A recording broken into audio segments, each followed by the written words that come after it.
The dragon's breath created frost clouds in the morning air as Queen Helena stepped onto the palace balcony. Below in the courtyard, citizens gathered in perfect silence, their faces turned upward, waiting. The massive creature had arrived before dawn, landing without violence, without demands. It simply existed in their space, wings folded, golden eyes fixed on the palace doors. Captain Marcus stood 3 steps behind the queen, his hand resting on his sword hilt. 20 years of service had taught him to read danger in the smallest details. The dragon's stillness felt wrong. Predators didn't wait. Predators attacked or departed. This one had been motionless for 4 hours. "Your Majesty," Marcus said quietly, "the council requests your immediate return to the throne room."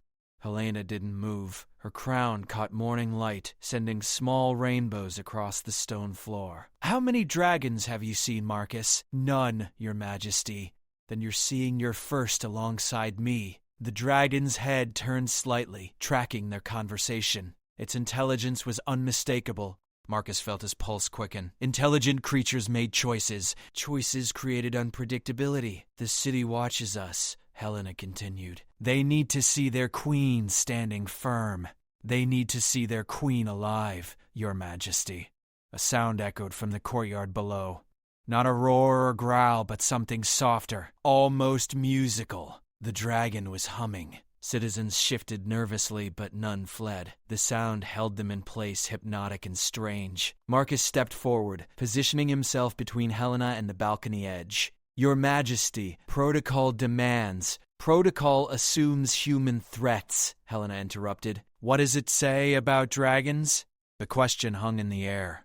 Marcus reviewed every manual, every training scenario, every contingency plan. None mentioned dragons. Ancient law spoke of them but as myths, historical curiosities, not as living, breathing realities sitting in palace courtyards. The dragon's humming stopped, its head tilted, studying Helena with disturbing focus. Marcus watched its eyes narrow slightly, pupils dilating like a cat examining prey. His training kicked in. Protect the queen.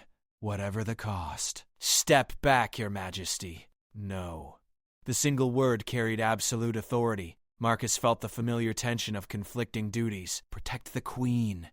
Obey the queen.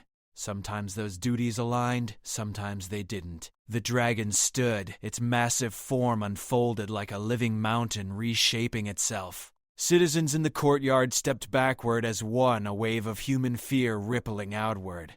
But they didn't run. They watched. They waited. Helena moved closer to the balcony rail. Marcus grabbed her arm, then immediately released it. Touching royalty without permission was treason. But letting royalty die was worse than treason. It was failure. "Your Majesty, please." "Look at its eyes, Marcus. Really? Look." Marcus forced himself to meet the dragon's gaze. Golden fire stared back at him, ancient and patient. Intelligence burned there, but something else too. Something that made his warrior instincts pause. Recognition? Sadness? Hope? The dragon lowered its massive head in what could only be called a bow. The entire courtyard gasped. Citizens dropped to their knees, unsure whether to show respect or terror. Guards on the walls raised their weapons, then lowered them again. No protocol covered this moment. Helena stepped forward again. This time Marcus didn't stop her. "You're not here to destroy," she said, her voice carrying across the silent courtyard. "You're here to ask for something." The dragon's response was another sound, deeper than the humming. It resonated in Marcus's chest, in his bones. The sound of grief given voice. The sound of something lost calling for something precious. Helena gripped the balcony rail, her knuckles white with strain or determination. "The old treaties, the ancient accords. You remember them?" Marcus felt the world shift around him. Treaties with dragons weren't myths. They were history, forgotten history, but history nonetheless. His queen wasn't facing a monster. She was facing a diplomatic crisis 500 years in the making. The dragon's head rose, hope flickering in those golden eyes. Helena turned to Marcus, her face pale but resolute. "Send word to the Royal Library. Tell them to find the Covenant of Scales. Tell them we have very little time." "Your Majesty," If this creature is waiting for an answer to a question asked before either of us was born. And Marcus, she looked back at the dragon, which had resumed its patient stillness. If we fail to give the right answer, the city doesn't just hold its breath. It stops breathing forever. The dragon settled back onto its haunches, prepared to wait. But patience had limits. Marcus could see it in the subtle tension around the creature's eyes. Time was running out. They had until sunset, maybe less. After that, waiting would end, and something far more dangerous would begin. Helena walked toward the palace doors, her steps measured and royal. Marcus followed, his mind racing through contingencies, his hand never leaving his sword. The most important conversation in 5 centuries was about to begin, and they had no idea what words might save their kingdom. Behind them, the dragon resumed its quiet humming, and the city held its breath. Marcus ran through corridors lined with portraits of dead kings, each painted face seeming to judge his failure to control the situation. Behind him, Helena's footsteps echoed with regal precision, but he heard the slight hesitation in her rhythm, fear wrapped in royal dignity. The combination terrified him more than the dragon. "The library, Your Majesty. Scholar Williams should have access to the oldest texts." "Scholar Williams died last winter," Helena replied without slowing. "His apprentice Peter took over the archives." Marcus cursed silently. Peter was brilliant but young. Young scholars made mistakes when pressured. Mistakes today could end the kingdom. They reached the library to find Peter already pulling books from the highest shelves, his movements frantic but precise. Dust clouds surrounded him like golden fog. He'd heard about the dragon. Everyone in the palace had heard. "Your Majesty," Peter began, not bothering to climb down from his ladder. "The Covenant of Scales was thought lost until last year. We found fragments in the basement archives stored with tax records from 4 centuries ago." "Fragments," Helena repeated. "How many pieces?" 7 pages. Possibly 8 if we include the document with water damage. Marcus felt his stomach drop. 7 pages to save a kingdom. 7 pages to answer a question that had waited 500 years for a response. Peter climbed down, his arms full of ancient parchment. The papers looked fragile enough to crumble at a touch. "The covenant speaks of tribute, Your Majesty. Annual offerings to ensure peace.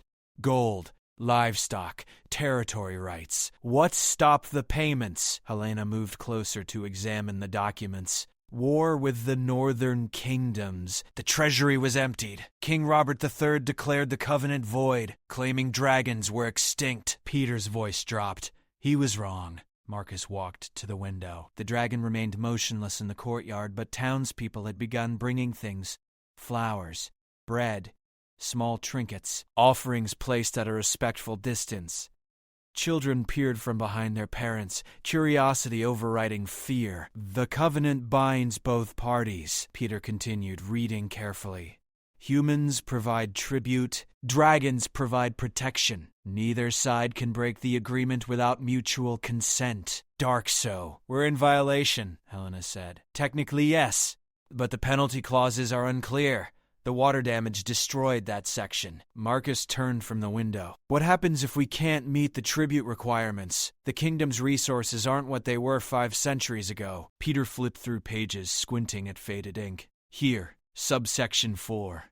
Should circumstances render previous arrangements untenable, new terms may be negotiated in good faith, provided both parties demonstrate willingness to honor the spirit of mutual beneficial coexistence." "Negotiated," Helena repeated. "That implies the dragon can communicate beyond humming." "Your Majesty," Marcus said carefully, "what if it doesn't want to negotiate? What if it's here to enforce the original terms?" Helena studied the covenant fragments, her fingers tracing words too faded to read clearly. "Then we find out what 500 years of unpaid debt costs a kingdom." A sound from outside made them all freeze. Not humming this time. Roaring. Deep, powerful, earth-shaking roaring that rattled the library windows. The dragon's patience was showing cracks. Marcus ran to the window again. The creature had risen to its full height, wings partially spread, head thrown back. Citizens scattered, but not far. They regrouped at the courtyard edges, still watching, still waiting for their queen to handle the impossible. It's responding to something, Marcus observed. But what? Helena joined him at the window. Time? It's responding to time passing without progress. Your Majesty, we should consider evacuation protocols. If we evacuate, we admit we cannot honor our obligations. That breaks the covenant permanently. Helena's voice carried absolute certainty. A broken covenant means war. War with a dragon. War with all dragons, Marcus. The Covenant of Scales wasn't signed by one creature. It was signed by their entire species. The words hit Marcus like cold water. One dragon had leveled armies in ancient stories. Multiple dragons could erase civilizations. He looked at the courtyard again, seeing it with new understanding. This wasn't a confrontation. It was a test. Peter cleared his throat nervously. Your Majesty, there's something else. The Covenant mentions a specific ritual for renewal. Both parties must demonstrate their commitment through meaningful sacrifice. What kind of sacrifice? It's unclear. The text mentions that which is held most precious, but gives no specifics. Helena turned away from the window, her face pale but determined. Then we ask. Ask who, Your Majesty? The dragon, Peter. We ask the dragon what it wants. Marcus felt the world tilt slightly. Queens didn't negotiate with potentially hostile entities. Queens had representatives, diplomats, expendable messengers. Queens stayed safe behind stone walls and armed guards. Your Majesty, I cannot allow you to approach that creature directly. Then you'll have to stop me, Marcus, and we both know you won't do that. She was right. His duty was protection, not imprisonment. If the Queen chose to risk everything to save her people, his job was to minimize the risk, not prevent the choice. Helena walked toward the library doors. Peter, bring the Covenant fragments. All of them. We're going to the courtyard. Your Majesty, Peter stammered, I'm just a scholar. I don't know diplomatic protocol. Neither do I, Helena replied. We're all improvising now. Marcus followed them through corridors that felt longer than before, past windows that showed the dragon's shadow stretching across the palace grounds like a dark promise. Guards they passed nodded with grim respect. They understood. Their queen was walking toward danger to protect them. Their job was to let her on. The massive courtyard doors stood open ahead, sunlight streaming through like a gateway to judgment. Beyond those doors waited a creature older than their kingdom, more powerful than their armies, and patient enough to destroy everything if they chose wrong. Helena paused at the threshold, her hand on the iron handle. Any final advice, Marcus?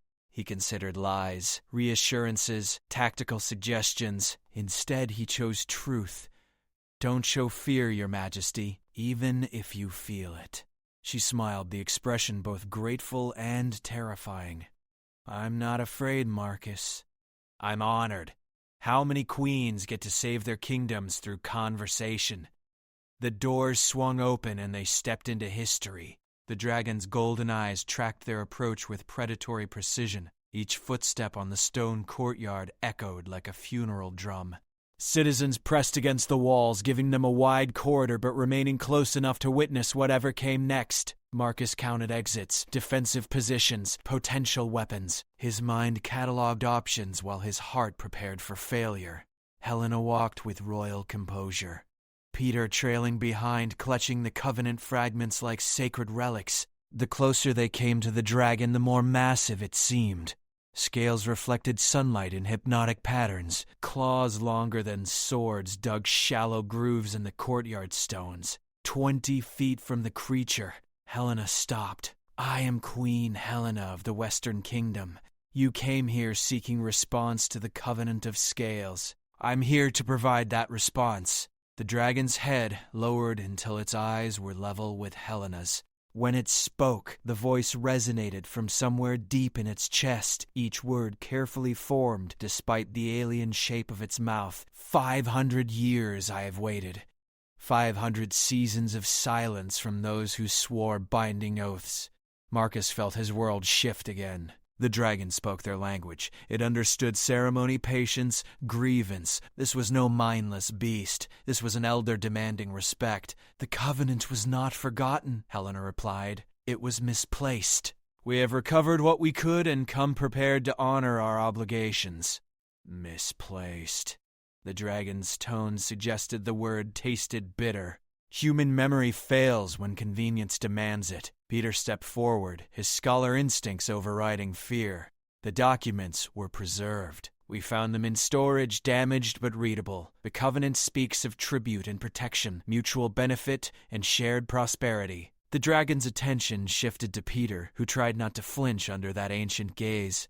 You read the old words, small scholar. Do you understand their meaning? I understand the letter of the agreement. The spirit may be beyond my knowledge.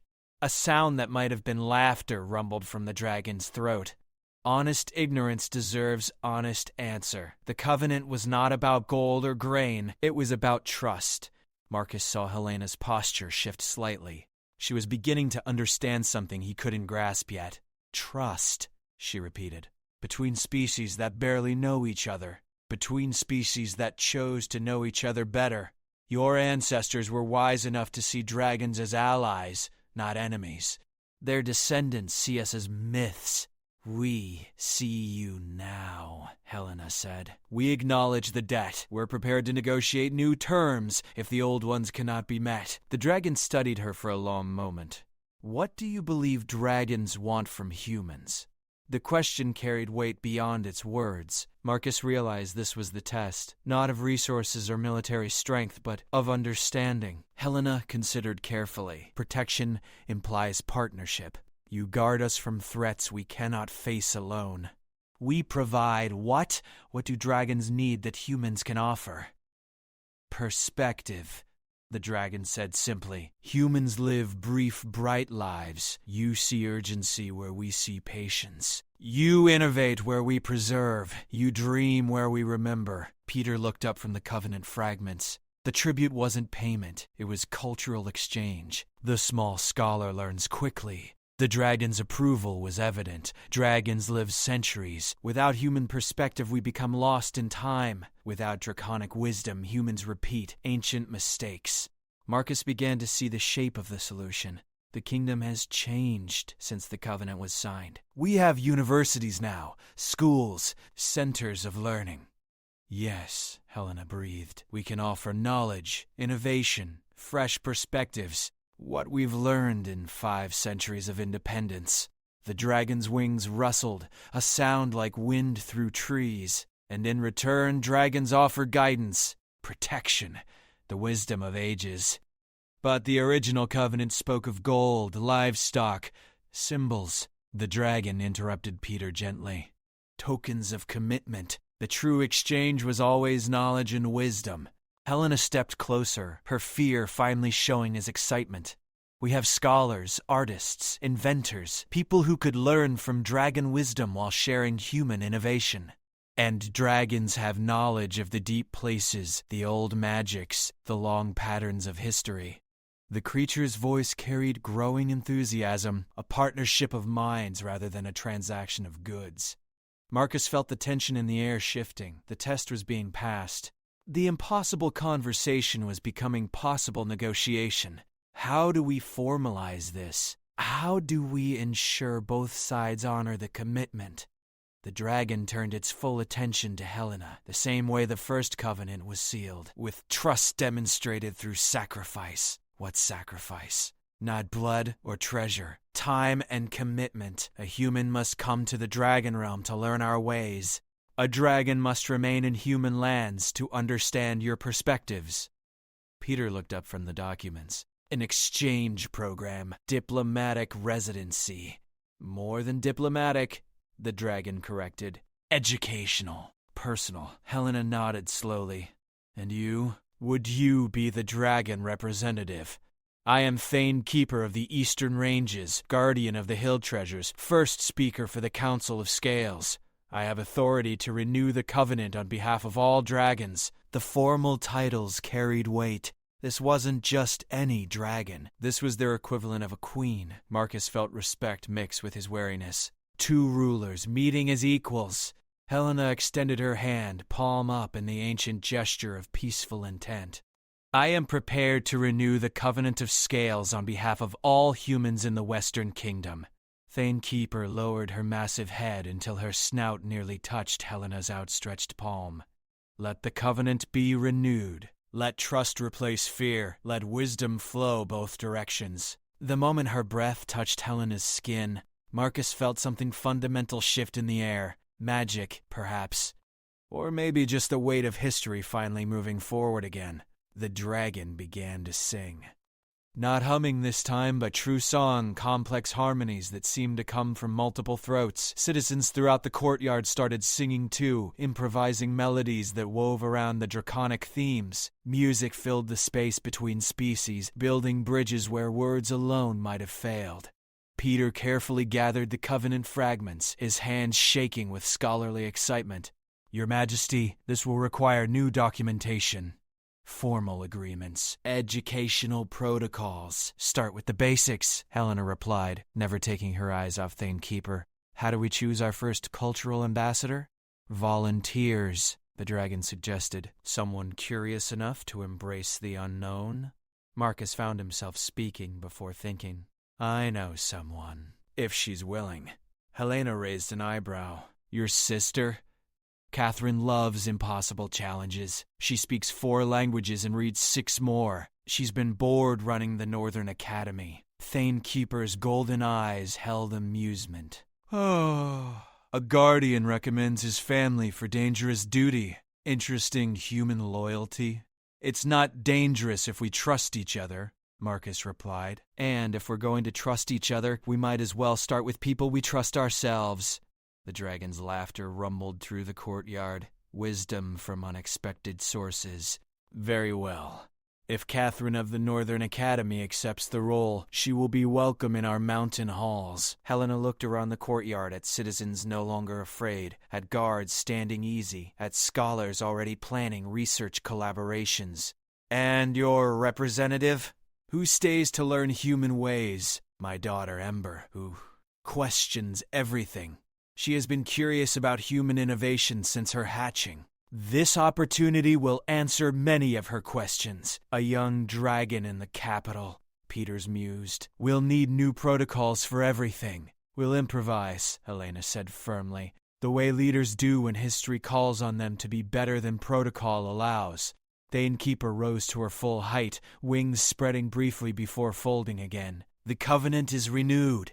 The debt is satisfied. But more than that, the partnership begins fresh. As if summoned by her words, another shape appeared in the sky. Smaller than Thane Keeper, but still magnificent. A young dragon spiraled down to land beside her elder, Ember. Who questions everything had scales that shifted color in the sunlight, curiosity evident in every movement. The human dwelling place, Ember said, her voice higher than her mother's but equally clear. So much stone, so many small spaces. How do you keep from feeling trapped? Helena smiled, recognizing a kindred spirit in the young dragon's enthusiasm. We make the spaces feel larger with art, music, stories. We bring the outside in through windows and gardens. Fascinating adaptation. I look forward to understanding the psychology of enclosed living. Marcus stepped forward, offering a formal bow to both dragons. If we're going to share knowledge, we should start with sharing names. I am Captain Marcus of the Royal Guard. Marcus who protects queens, Thane Keeper acknowledged. Your duty is noted and respected. Ember tilted her head, studying Marcus like a puzzle to solve. Do all humans guard their rulers so carefully? Or is this queen special? Helena laughed. All queens have guards, but Marcus is particularly dedicated to the job. Because he chose the role or because the role chose him? The question caught Marcus off guard. Dragons apparently saw deeper than surface explanations. Both, I think. I wanted to serve something larger than myself. The kingdom needed someone willing to die for it. We found each other. Purpose-driven existence, Ember mused. Dragons understand this concept. We call it flame bonding, when your inner fire aligns with external need. Peter cleared his throat. If we're establishing cultural exchange, we should document these differences in perspective, language, custom, philosophy. This is unprecedented anthropological opportunity. Thanekeeper's approval was evident. Scholar Peter will assist in creating the new Covenant documentation. His enthusiasm for knowledge honors both species. The afternoon sun had shifted, casting long shadows across the courtyard. Citizens began moving closer, no longer afraid to approach the dragons directly. Children pointed and whispered. Merchants calculated the implications of draconic partnership for trade. Guards exchanged relieved glances. Helena looked at the scene with satisfaction. This is what the old Covenant intended. Not fear and payment, but cooperation and friendship. 500 years late, Thanekeeper observed, but perhaps arriving at the right time. Your people seem ready for the partnership our ancestors imagined. Ember padded closer to a group of children, lowering her head to their level. Small humans grow so quickly. Do they all ask as many questions as dragon hatchlings? One brave child, no more than 6, stepped forward. Are you really a dragon? You look different than in my storybooks. I am really a dragon. How do I look different? Nicer, prettier. In books, dragons are always angry. Ember's laugh was like silver bells. Books written by humans who never met real dragons. Perhaps we need new books. Marcus watched the interaction with growing confidence. If dragons could speak gently to human children, if children could approach dragons without terror, then the partnership had real hope for success. Your Majesty, he said quietly to Helena. The kingdoms to the north and south will want to know about this development. Send ambassadors to explain the situation. Peaceful ambassadors. Make it clear that our renewed alliance strengthens regional stability. Thanekeeper's hearing was obviously acute. Other human kingdoms exist nearby. 3 to the north, 2 south, 1 across the eastern hills. Helena explained. Independent but interconnected through trade and occasional cooperation. Dragons have similar political arrangements, regional councils, territorial agreements, cooperative defense pacts. Peter's excitement grew visibly. Comparative government structures, economic systems. We could study parallel evolution of political organization. Careful, Peter, Helena warned with amusement. Your enthusiasm is showing. Your Majesty, this is the scholarly opportunity of several lifetimes. How can I not be enthusiastic? Thanekeeper studied the young scholar. You will document our cultural exchange, but who will participate in it? Besides Catherine of the Northern Academy and my daughter, Helena considered. We should start small. Maybe 5 humans, 5 dragons. Test the program before expanding it? Wise approach. Gradual trust building serves both species better than dramatic gestures. Ember looked up from her conversation with the children. Mother, the small humans want to know if we eat the same foods. Dietary compatibility, Peter murmured, making mental notes. Resource allocation. Agricultural implications. Dragons prefer meat, but we're not exclusively carnivorous, Thanekeeper explained. We particularly enjoy fruits that grow on high mountain slopes. Apples, pears, berries that human cultivation has never reached. Trade opportunities, Helena mused. Our valley orchards produce surplus fruit most years. Your mountain territories probably have minerals and metals our craftsmen could use. Marcus felt the conversation shifting from diplomatic to practical. Good. Practical arrangements lasted longer than emotional ones. We'll need secure routes for goods exchange, safe passage guarantees for merchants. Dragons can provide aerial reconnaissance for trade routes, Ember suggested. We see the landscape differently than ground-bound travelers. Aerial reconnaissance, Marcus repeated. That would revolutionize our approach to kingdom defense, and our approach to exploration, Peter added. Dragons could map regions we've never surveyed. Ooh. Thanekeeper spread her wings slightly, catching the late afternoon breeze. The possibilities multiply quickly. Perhaps that's why our ancestors chose to formalize the relationship. Spontaneous cooperation has limited reach, Helena nodded. Structure allows for sustained partnership. We'll need regular meetings, progress assessments, conflict resolution procedures, monthly councils, the dragon suggested. Alternating between dragon and human territories, share the travel burden. Agreed. Peter, you'll coordinate the human side of these councils. Peter's face went pale. Your Majesty, I'm just a librarian who happened to find old documents. You're the human who best understands the Covenant. The role is yours if you want it. Marcus watched Peter struggle with sudden responsibility, then straighten with determination. Scholars, he reflected, adapted to unexpected challenges as quickly as soldiers did. Maybe that's why both species valued learning so highly. I accept the coordination role, Peter said formally, with the understanding that I'll be learning as much as I'm organizing. Ember laughed. Perfect attitude for cultural exchange. Question everything, assume nothing, learn constantly. The sun was beginning to set, painting the courtyard in warm gold and long purple shadows. Citizens had found courage to approach the dragons directly now. Conversations bloomed throughout the space, humans and dragons discovering shared curiosities and complementary perspectives. Devilish. Helena surveyed the scene with royal satisfaction. This is what leadership looks like when it works. Not commanding or controlling, but creating space for good things to grow. Marcus stood beside her, his guard duties feeling lighter somehow. The kingdom is safe, Your Majesty. Safer than it's been in centuries. Safe and enriched, she agreed. When Catherine meets Ember properly, when the cultural exchange begins in earnest, we'll discover how much we've been missing by living in isolation.